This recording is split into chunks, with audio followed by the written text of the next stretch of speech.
आप एक वरिष्ठ पत्रकार हैं, आपने जमीनी स्तर पर पत्रकारिता बखूबी की है, काफी नॉलेज है आपको। तो अगर हम थोड़ा सा राजनीतिक चश्मे से हटकर बात कर लें तो पीडीए किसकी तरफ है, क्या कहेंगे नीरज जी? कि 2024 में जो पीडीए का दांव अखिलेश यादव ने चला, निश्चित रूप से वो सफल हुआ। और इस बात की कोई गारंटी नहीं है कि 2026 में वो फेल होगा या पास होगा, लेकिन इस सीट से भारतीय जनता पार्टी जो लगातार 80 सीटों का जो दावा 2024 में कर रही थी, वो 33 सीटों पर सिमट के रह गई।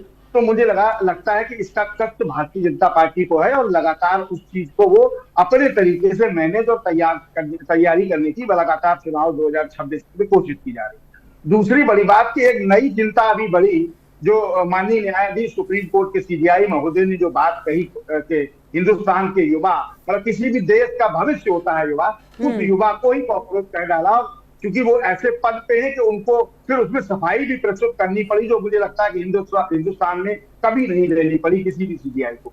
तो वो एक नई पार्टी के सोशल मीडिया पे ही सही, लेकिन इस चीज को हमें और आपको स्वीकार करना पड़ेगा कि युवाओं ने जिस तादाद में जितनी जल्दी इस चीज से सरकार के खिलाफ, बेरोजगारी से परेशान, महंगाई से परेशान होके इतनी बड़ी तादाद में एक रिजल्ट दिया भारतीय जनता पार्टी के लिए, वो भी एक चिंता का विषय बना। नीरज जी आप एक वरिष्ठ पत्रकार हैं, पिछली सरकारों में और इस सरकार में क्या लगता है, महिलाओं के लिए जो पुरानी सरकारें थी वो किस तरीके से काम कर रही थी, ये सरकार है तो ये सरकार किस तरीके से काम कर रही है? क्योंकि योगी आदित्यनाथ जो यूपी के सीएम है, उनका साफ तौर पे कहना है अगर इस चौराहे पे आपने किसी महिला के साथ अभद्रता करी या छेड़खानी करी तो अगले चौराहे पे आपको यमराज दिखाई देंगे। लेकिन इसके पहले की सरकारों में भी हम बयान सुन चुके हैं कि लड़के हैं और उनसे गलती हो जाती है। किस तरीके से देखते हैं इन बयानों को? राहुल जी, निश्चित रूप से 2017 के बाद उत्तर प्रदेश में माफिया राज खत्म हुआ, कानून का इकबाल बुलंद हुआ, इसमें मुझे कहने में कोई हर्ज और कोई गुरेज नहीं है।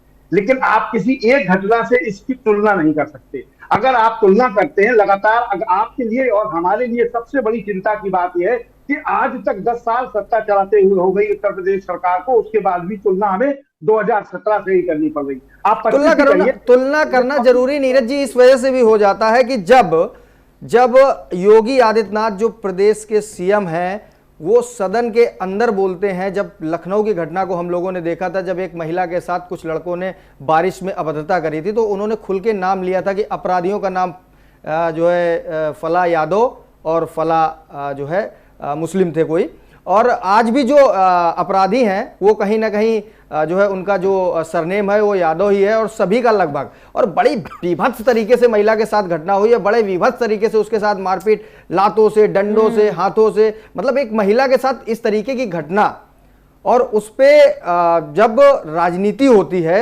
और राजनीति में सख्त कार्रवाई नहीं होती तो सवाल बनते हैं। नीरज जी किस तरीके से देखते हैं?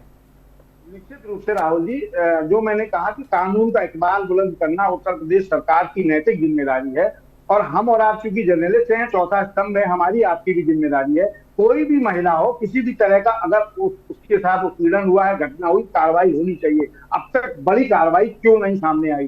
ट्वीट करने से इससे प्रदेश का भला नहीं होगा। दूसरी बड़ी बात यह है कि जो आप कह रहे हैं 17 में अगर शासन अच्छा नहीं था तभी तो सत्ता आप बदली गई, जनता ने बदली, हमने और आपने तो नहीं बदली ना। जनता ने आपको मैंडेट दिया और 2 बार दिया, तीसरी बार आप तैयारी कर रहे हैं चुनाव की। तो मुझे लगता है कि उस जनता की समस्याओं को भी देखना चाहिए, उस जनता की बातों को भी देखना चाहिए। निश्चित रूप से चलिए नीरज जी, हमारे साथ नए मेहमान जो है डॉक्टर आलोक